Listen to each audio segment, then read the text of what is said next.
नहीं, बचपन में मैं performance performance on the stage as a singer. Performance on the stage as a singer was पहली दफ़ा कब था? आई गेस मेरे ख्याल से 7th ग्रेड में नहीं, 7th ग्रेड में नहीं, 5th ग्रेड में था। एक कंपटीशन था छोटा सा, ओके, जिसमें मैं लास्ट आया था। स्कूल अच्छा लास्ट आए थे। सॉरी।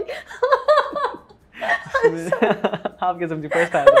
मेरे सामने सिंगर बैठे, आप इतना अच्छा गाते तो मैं ये सोची थी बचपन से ही अच्छा गाते होंगे। नहीं, गलत फहमी है आपकी। तो बहरहाल उसमें मैं लास्ट आया था, लेकिन जो रिस्पॉन्स मुझे क्राउड की तरफ से मिला था, तो आई वाज लाइक यार I have to do this. मजा आया। हाँ, मुझे ये और करना है। ओके, मेरे लिए उस टाइम पे वो ट्रॉफी इतनी मैटर नहीं की थी। क्राउड का the response. Response I got from the crowd, I was a crowd winner. I would say मैं एक चीज़ एक्सेप्ट करूंगा उस टाइम पे कि क्राउड को मैं पसंद आया था, जजेस को पता नहीं क्यों नहीं आया था।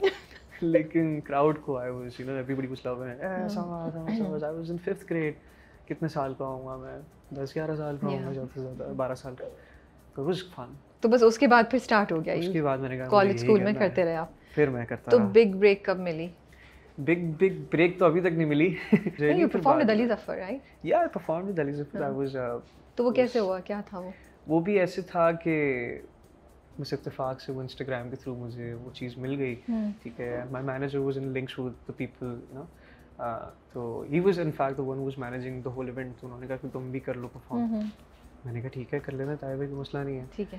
तो और वो वहाँ पे भी एक चीज़ कह रहे थे कि ना, सबको कह रहे थे कि मैं एक जो है ना, एक धमाका ला रहा हूँ आप लोगों के लिए, धमाका ला रहा हूँ, एक लड़का ला रहा हूँ। उन्होंने बोला ठीक है, ले आए। I was performing for free उस टाइम पे, सही है। मैंने पैसों का नहीं बोला हुआ था कि मैं पैसे करूँ, बस आई जस्ट वांटेड कि यार मैं परफॉर्म कर लूँ। तो मैं परफॉर्म किया, Hasan was there as well, Ali भाई भी थे, उन लोगों ने परफॉर्म किया। तो Hasan was the one who went on stage पहले, सही हसन है, रहीम। जी। फिर उनके बाद मैं गया, फिर मेरे बाद जो है वो अली भाई थे। तो अब परफॉर्मेंस हुई तो एवरीबडी वाज लाइक यार ये कौन लड़का है, सारी चीज़ें। क्या गाया था आपने?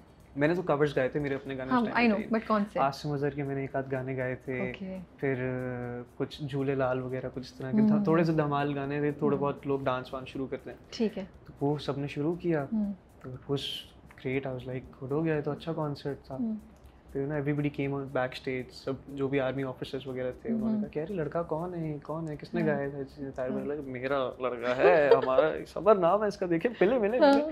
तो उन्होंने इंट्रोड्यूस कराया। फिर वो एंड में वो उनको इतना अच्छा लगा था कि उन्होंने एक्चुअली मुझे फिर पे किया एक अच्छी अमाउंट, जो मैंने एक्सपेक्ट भी नहीं करी थी कि मुझे इतनी कभी मिलेगी जिंदगी में। उन्होंने दी मुझे कि नहीं आपके लिए एक टोकन है, आपको अप्रिशिएट करेंगे। That was nice, it was very sweet. I was very conscious stage पे जाने से पहले, इतने बड़े नामों के साथ परफॉर्म कर रहे हैं। ट्रू। तो इसलिए बस।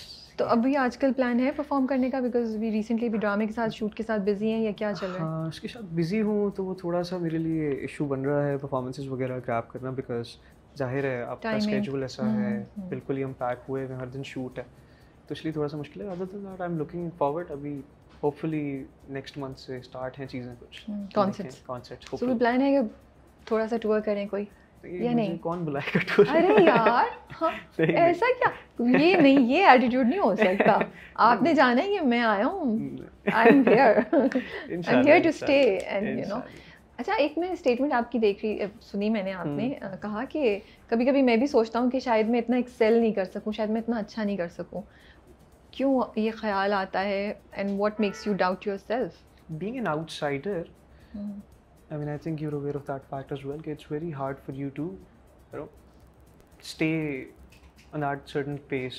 कि आप एक इंडस्ट्री में अगर आप आए हैं तो आप चलते रहेंगे। बहुत सारी चीज़ें मेंटेन करके रखनी पड़ती हैं, काम अच्छा मिलना चाहिए है, बिल्कुल, जो कि कुछ सूरतों में मिलता है आपको।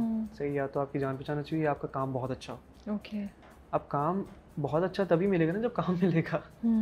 नज़र तभी आएगा जब आप काम कर रहे होंगे। काम करेंगे। अब काम आपको पर्सनली, जो मेरी साथ जो चीज़ें हुई थी वो ऐसी थी कि मुझे तो इन बेसिस पे निकाल दिया जाता था कि यार वो तुम गोरे बहुत लग रहे हो, हाइट थोड़ी सी लंबी है, यार अच्छा तुम पतले हो, हमें इस रोल के लिए बल्कि बंदा चाहिए है। अब बल्कि हो क्या, यार नहीं पतला लड़का चाहिए है। अब मैं देख रहा हूँ कि अच्छा ठीक है सर, कोई बात नहीं, कोई मसले की बात नहीं। कभी कभार ऐसा भी हुआ कि फलाना एक्टर ने बोल दिया कि नहीं यार ये मेरा बच्चा नहीं लग रहा, तो मैं सेट से वापसी जा रहा हूँ।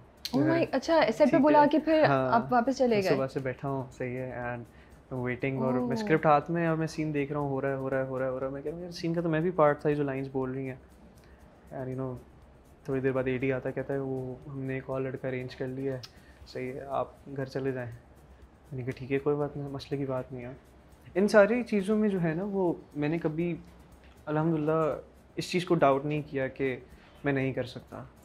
Obviously there was this question in my mind, maybe is this for me और नॉट, कि ये फील्ड मेरे लिए, एक्टिंग मेरे लिए है या नहीं है। टाइम लगा रहा हूँ और मुझे कुछ मिल नहीं रहा, और उन बेसिस पे निकाला जा रहा है जो मुझे लग रही थी कि यार इन चीज़ों की वजह से मैं एक्सेल करूँगा, और वही आपको जो है वो वजह बन रही है कि यार नहीं ये तुम में जो है ना ये अच्छाई है, ये तुम्हारी खामी है।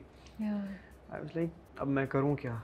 जिन चीज़ें मुझे लग रहा था जिनकी वजह से मुझे काम मिलेगा उनकी वजह से काम ही नहीं मिल रहा, मैं कहाँ जाऊँ? तो बट फिर चूँकि एक चीज़ है ना सब्र। कितने अर्से चला ये? It's been 11 years. ओके। अब आपने मुझे स्क्रीन पे देखा है। Okay, I had no idea. या मुझे नहीं, मैं एक्चुअली मैं शॉक्ड हूँ। मैं समझी थी क्योंकि जब हमारी इनिशियल बात भी हुई थी मैं समझी कि आपने थिएटर किया, थिएटर से डायरेक्टली आपको, तो आप इससे बहुत अरसे पहले से ऑडिशंस करते रहे और रिजेक्शन फेस करते आए। Yes, I have done lot of auditions. कितने ऑडिशंस किए हैं। अभी रिसेंटली लास्ट ईयर मैं इस्लामाबाद लाहौर तक चला गया था एक ऑडिशन देने के लिए, लेकिन नहीं हुआ। ऑडिशन नहीं हुआ। ऑडिशन ही नहीं हुआ। वो क्यों? कुछ हालात ख़राब हो गए थे, और अच्छा हुआ कि वो नहीं हुआ। प्रॉबेबली वो इसलिए था कि ये मिलना था मुझे आपके, अगर वो हो जाता तो फिर मैं शायद मायरी नहीं कर रहा होता, मैं उसमें फंस जाता उस टाइम के लिए। तो थैंकफुली कि वो नहीं हुआ, लेकिन ये भी एक था कि नहीं मैं यहाँ जा के भी ऑडिशंस दूंगा, कुछ भी हो जाए करना। तो मम्मा पापा ने भी बड़ा डांटा, कहाँ लाहौर जा रहे हो? मैंने कहा ये आप कह लें एक बिजनेस तरह की चीज़ है, मैं इन्वेस्ट कर रहा हूँ अपने पैसे। सही बात है। और अगर छक्का लग गया तो फिर चल जाएगा, नहीं लगा तो कोई बात। ऐसी बहुत सारी चीज़ें हैं जो मैं आपको बताऊँ मैंने नहीं, बताइए। यही था कि मैं ऑडिशन करने के लिए गया, एक हफ्ता मैं वेट किया वहाँ पे, ऑडिशन नहीं हुआ, देन आई केम बैक। फिर आई वाज लाइक कि अब कुछ नहीं हो रहा तो अब क्या करें। तो that was the question that I used to ask myself, if am I fit for this field और maybe this is something that I want. I started questioning within myself कि maybe I should opt for something else. तो किस चीज़ ने आपको, what kept you going on? I think the belief, ये तो बड़ा लंबा time बता रहे हैं आप। हाँ, I think the belief that I had in me, maybe वो interviews सही है। मुझे एक चीज़ का अंदाज़ा था कि जो चीज़ें अभी हो रही हैं ना वो एक बहुत अच्छी स्टोरी बन रही हैं जो मैं बाद में जाके राबिया को फुशे मैगजीन में सुनाऊंगा। तो आई वाज अवेयर कि कुछ अच्छी स्टोरीज बन रही हैं। आपने मुझे लाजवाब कर दिया पहली बार। मैं सोचूं मैं इसका क्या जवाब दूं, बट बहुत बहुत शुक्रिया इस बात का। And I am picking this up from you कि ये कहना, I can completely understand, it's very easy to say this right now, क्योंकि मुझे लगता है जब आप इस चीज़ से गुजरे होंगे तो गिर के उठते होंगे डेफिनेटली, तभी आप यहाँ पहुँचे। लेकिन उस वक्त बहुत बड़ी हिम्मत की ज़रूरत, बहुत ज़्यादा हिम्मत की ज़रूरत होती है टू कीप रिमाइंडिंग योरसेल्फ, जो आपने कहा कि ये कहानी है, चल रही है, ये पहुँचेगी एक मंजिल पे इंशाल्लाह, और पहुँची आपको, अल्लाह ने बहुत अच्छा ब्रेक दिया। मैं थोड़ी सी सैड भी हो गई हूँ समर, बिकॉज आपका मैं सुन रही थी ना, मुझे उम्मीद आ रही थी। या आई वाज, सुबह भी मैं क्वेश्चंस लिख रही थी तो मैं सोची थी कि यार I am gonna tell you कि आपको देख के मुझे उम्मीद आ रही है कि हाँ, एक रॉ टैलेंट, एक टैलेंट जिसका पीछे कोई कनेक्शन नहीं है, जिसके कोई ताल्लुकात नहीं है, उसको भी हमारी इंडस्ट्री चांस दे सकती है। बट सैडली हर बार शायद ये नहीं हो, या ये बहुत ज़्यादा केसेस में नहीं हो रहा है। और देयर इज़ बहुत सारे ऐसे हैं। मेरी खुद भी दिली ख्वाहिश है कि मैं आगे जाके, अल्लाह ने अगर इज़्ज़त दी, शोहरत दी, तो मैं एक ऐसा, एक होपफुली अल्लाह करे इस तरह के इस चीज़ में मैं कामयाब हूँ कि एक ऐसा प्लेटफॉर्म बनाऊँगा जहाँ पे जो जिस तरह मेरे जैसे लड़के हैं, लड़कियाँ जो भी आए हैं या आना चाह रहे हैं, उनको इस चीज़ का एक दिमाग में अंदाज़ा हो कि यार हम यहाँ चले जाएंगे तो शायद हमें चांस मिल जाए। अभी मैं भी अगर सोचता था तो मुझे ये था कि मैं ऑडिशन दे देता हूँ, बाकी अल्लाह मालिक है। ये नहीं था कि मुझे ये चांस देंगे।